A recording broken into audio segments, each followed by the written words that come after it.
We're going to discuss something now that a lot of women experience but often feel embarrassed to talk about: incontinence. Dr. Marjorie Dixon is here with what we need to know about prevention and treatment. We've talked about it before. We will talk about it again. Dr. Dixon, it's good to see you. Good to see you too. Let's start with, what is incontinence?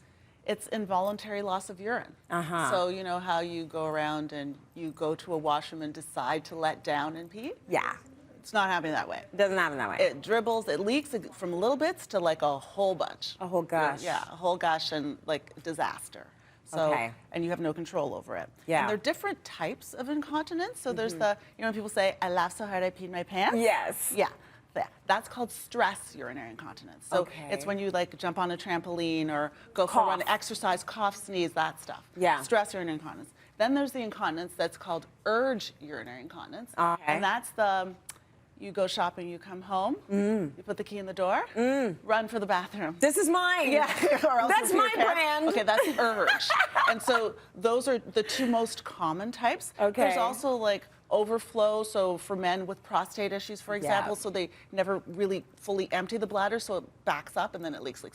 Got it. There is functional, so if medical illnesses, Alzheimer's, Parkinson's, diabetes, anything that might innervate the bladder, interfere with that, that's called functional. And then there are mixed types, so it can be a variety, a mixed bag of that stuff. Okay, very interesting. And women are apparently more susceptible. We're at higher risk for Why? this. Yeah. Why? Estrogen. Come on. Estrogen, man. We love estrogen. Like when it runs out, I'm going to rub it off my butt. Right? But estrogen, Where do I buy that stuff? I know. You have to put it in the right spot, too. So Right, the estrogen, okay. when menopause happens, Yeah. actually it's as prevalent as 50% of women over the age of 50 have a degree of incontinence. Yeah, so that's that. And then it's also anatomically, because in women, our bladder sits right under our uterus, where the babies grow.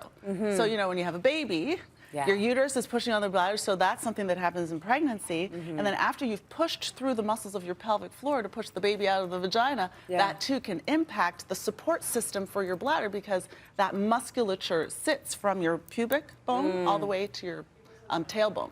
So you just blow out the pelvic floor with the vaginal birth. It's like how you start losing your estrogen, where you have all of the things at the perfect storm. It's a perfect storm. So you say 50% of women might have incontinence in some form, but it's not okay.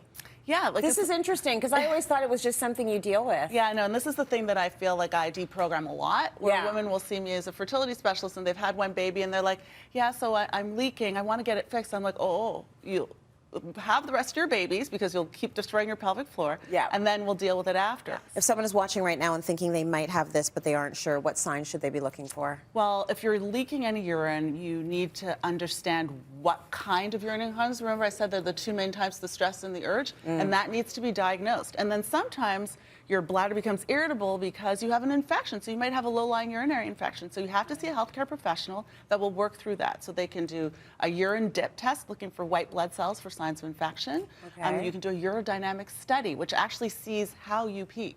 So you go there, you drink, you empty your bladder, and then they check a residual urine to see how much is left over, if anything's left over, and it helps to diagnose the type of it. Yeah.